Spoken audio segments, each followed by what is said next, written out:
آج ہم مصنوعی ذہانت یعنی اے آئی کے مستقبل پر بات کریں گے، لیکن ایک بہت ہی دلچسپ اور شاید غیر متوقع زاویے سے۔ ہم سب اے آئی کے بارے میں ایک ہی کہانی سن رہے ہیں، ایک ایسی دنیا جہاں ہر چیز کی فراوانی ہوگی۔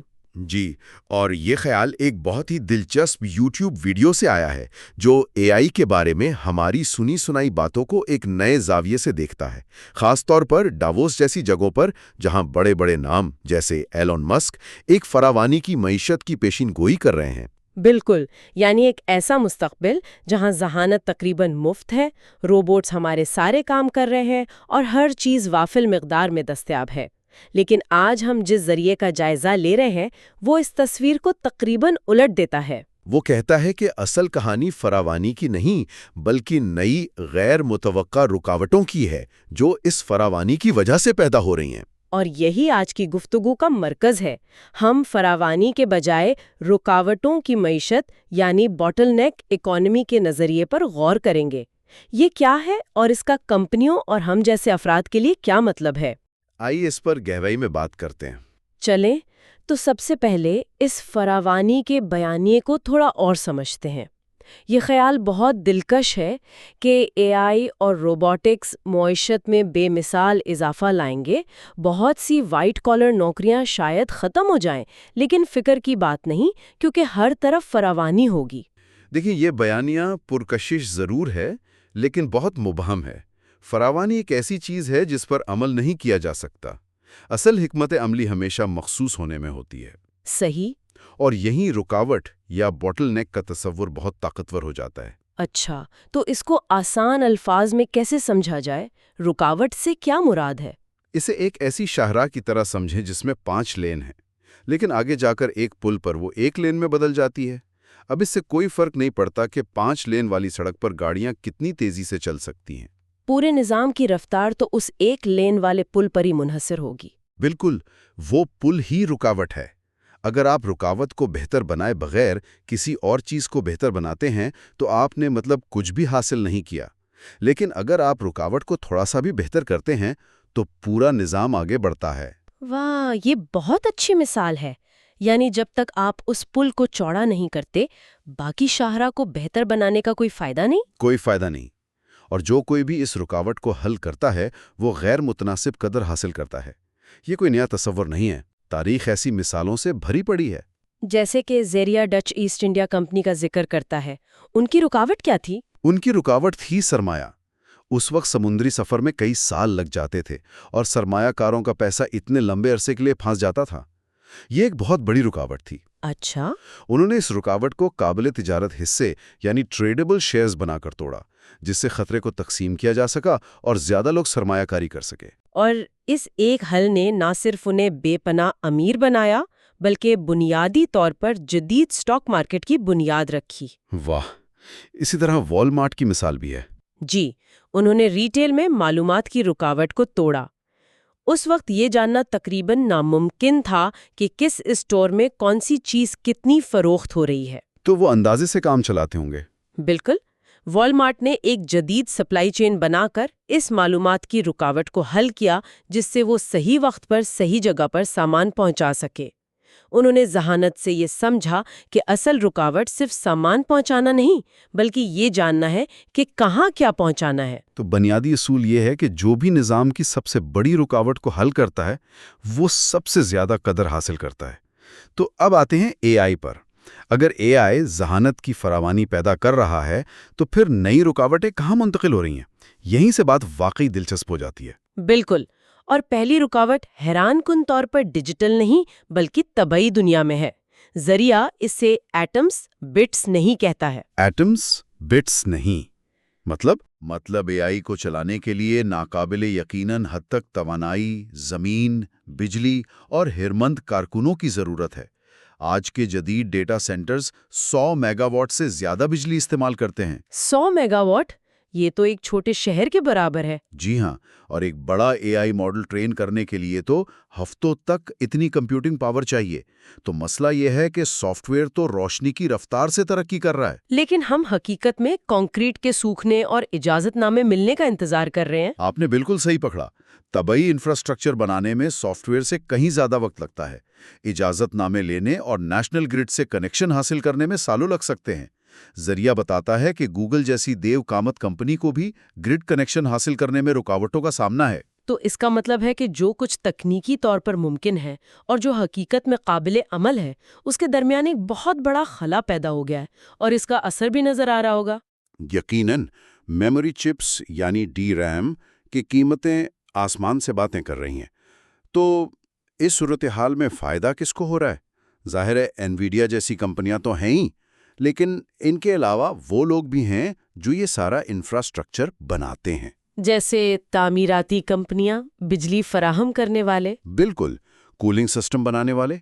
انویڈیا کے سی ای او جینسن ہانگ کے مطابق ان شعبوں میں ہنرمندوں کی تنخواہیں تقریباً دگنی ہو گئی ہیں کیونکہ ان کی شدید کمی ہے۔ یہ بہت دلچسپ ہے، یعنی اے آئی کی ایپلیکیشن لیئر پر فراوانی کا انحصار طبی دنیا کی اس کمی کو دور کرنے پر ہے۔ اچھا، تو یہ تو ہوئی طبی دنیا کی بات، لیکن اس میں ایک انسانی پہلو بھی ہے نا؟ جی، اور وہ ہے دوسری بڑی رکاوٹ، اعتماد کا خسارہ، یعنی the trust deficit۔ اچھا۔ جب کوئی بھی ایک بٹن دبا کر بہت ہی نفیس اور حقیقی نظر آنے والا مواد، ٹیکسٹ، تصاویر، ویڈیوز بنا سکتا ہے تو بھروسہ ایک انتہائی نایاب اور قیمتی چیز بن جاتا ہے۔ یہ تو ہم ابھی سے دیکھ رہے ہیں، کوئی بھی ویڈیو یا تصویر دیکھ کر پہلا خیال یہی آتا ہے کہ کیا یہ اصلی ہے؟ جب آپ سگنل کو شور سے الگ نہیں کر سکتے تو آپ بھروسہ کرنے کے لیے کسی معتبر ذریعے کی تلاش کرتے ہیں۔ بالکل، اعتماد ہی ہم آہنگی اور تعاون کی بنیاد ہے۔ یہ لین دین کے اخراجات کو کم کرتا ہے۔ جب اعتماد ختم ہوتا ہے تو ہر کام میں زیادہ وقت، زیادہ محنت اور زیادہ تصدیق کی ضرورت پڑتی ہے۔ نظام سست ہو جاتا ہے۔ تو اس نئی دنیا میں جہاں ہر چیز پر شک کیا جا سکتا ہے، قدرت کون حاصل کرے گا؟ وہ ادارے جو تصدیق، توثیق اور سرٹیفیکیشن فراہم کر سکتے ہیں۔ ذریعہ انہیں 21ویں صدی کے ٹرسٹ بینکس کہتا ہے۔ ٹرسٹ بینکس، جی، یہ ایسی جگہیں ہوں گی جہاں ساکھ کی تصدیق ہو سکے، جہاں احتساب ہو۔ یہ ادارے ایک ایسے نایاب وسیلے کو کنٹرول کریں گے جو راتوں رات نہیں بنتا، یعنی اعتماد۔ یہ ایک بہت گہرا نکتہ ہے، لیکن صرف اعتماد کا مسئلہ نہیں ہے۔ تنظیموں کے اندر بھی ایک بہت بڑی رکاوٹ ہے جس کا ذریعہ ذکر کرتا ہے، جسے وہ انضمام کا خلا یا دی انٹیگریشن گیپ کہتا ہے۔ جی، اور اس خلا کا پیمانہ ہوش ربا ہے۔ کوگنیزنٹ کی ایک تحقیق کے مطابق صرف امریکی معیشت میں $4.5 ٹریلین کی پیداواری صلاحیت صرف اس لیے رکی ہوئی ہے۔ $4.5 ٹریلین؟ جی، صرف اس لیے کیونکہ تنظیمیں اے آئی کو مؤثر طریقے سے اپنے کام کے طریقوں میں نافذ نہیں کر پا رہی ہیں۔ ناقابل یقین۔ تو مسئلہ اے آئی ماڈل میں نہیں، بلکہ اسے کسی کمپنی کی پیچیدہ حقیقت کے ساتھ جوڑنے میں ہے۔ اس کی عجیب و غریب اندرونی سیاست، اس کا پرانا کوڈ بیس، اس کی منفرد ثقافت۔ بالکل یہی بات ہے۔ اے آئی کے پاس عمومی صلاحیت تو ہے، لیکن اسے کسی مخصوص تنظیم کے سیاق و سباق کا علم نہیں ہوتا۔ اے آئی یہ نہیں جانتا کہ مارکیٹنگ ہیڈ اور سیلز ہیڈ کی 6 مہینے سے آپس میں بات چیت بند ہے۔ ہاں، صحیح۔ یہ وہ غیر تحریری سیاق و سباق ہے جسے آپ صرف ایک پرومپٹ کے ذریعے حاصل نہیں کر سکتے۔ ایک شخص جو کمپنی میں 20 سال سے کام کر رہا ہے، وہ ایسی باتیں جانتا ہے جو کہیں لکھی ہوئی نہیں ہیں۔ تو اس خلا کو کون پر کرے گا؟ فائدہ کس کو ہوگا؟ وہ لوگ یا کمپنیاں جو اس خلا کو پر کر سکتی ہیں۔ نئی قسم کی کنسلٹنسیز، تنظیم کے اندر نئے کردار، یا ایسا سافٹ ویئر جو تنظیمی سیاق و سباق کو سمجھ سکے۔ اصل فرق اے آئی ٹول میں نہیں، بلکہ اسے ضم کرنے کی تنظیمی صلاحیت میں ہے۔ یہ کارپوریٹ سطح پر تو بہت معنی خیز ہے، لیکن اس کا ہم جیسے افراد کے لیے کیا مطلب ہے؟ اگر ہماری پرانی مہارتیں جیسے بنیادی پروگرامنگ اب اتنی اہم نہیں رہیں تو یہ تو کافی پریشان کن بات ہے۔ یہ ایک بہت اہم سوال ہے۔ اینتھروپک کے سی ای او ڈیریو ایموڈے نے ایک دلچسپ بات بتائی کہ ان کے بہترین انجینئرز اب خود کوڈ لکھنے میں اتنا وقت نہیں لگاتے جتنا اے آئی کے لکھے ہوئے کوڈ کی نگرانی اور تدوین کرنے میں لگاتے ہیں۔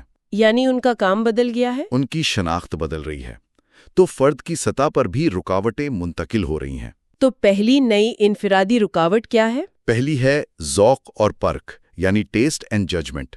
جب کوئی بھی چیز بنانا بہت سستا اور آسان ہو جائے تو یہ فیصلہ کرنے کی صلاحیت کہ کیا اچھا ہے بہت قیمتی ہو جاتی ہے۔ صحیح۔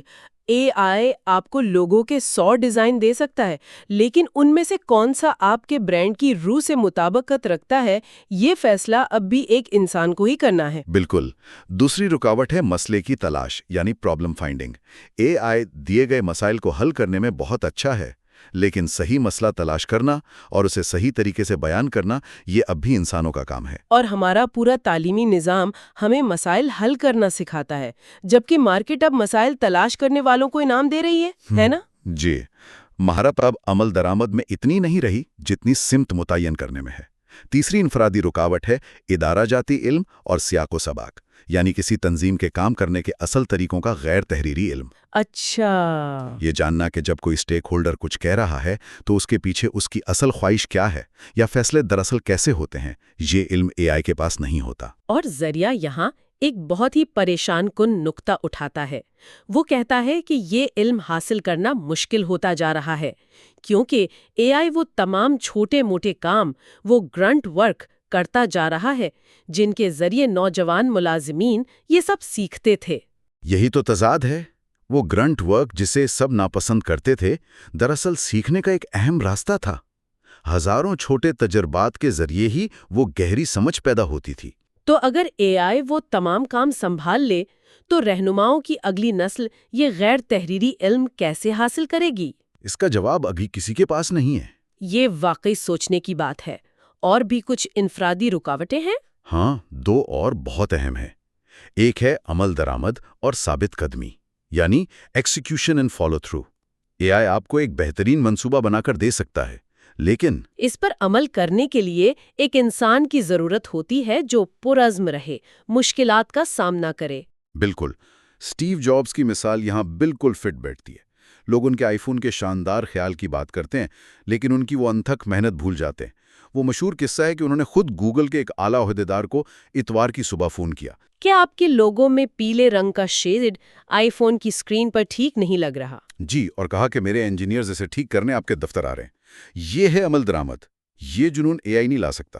صحیح۔ اور آخری انفرادی رکاوٹ ہے ابہام کو برداشت کرنے کی صلاحیت، یعنی ٹالرنس فار ایمبیگیٹی۔ ایک ایسی دنیا میں جو اتنی تیزی سے بدل رہی ہے، وہ لوگ بہت کامیاب ہیں جو غیر یقینی صورتحال میں گھبرانے کے بجائے پرسکون رہ کر کام جاری رکھ سکتے ہیں۔ تو آئیے سب کو سمیٹتے ہیں۔ اس کا مطلب کیا ہے؟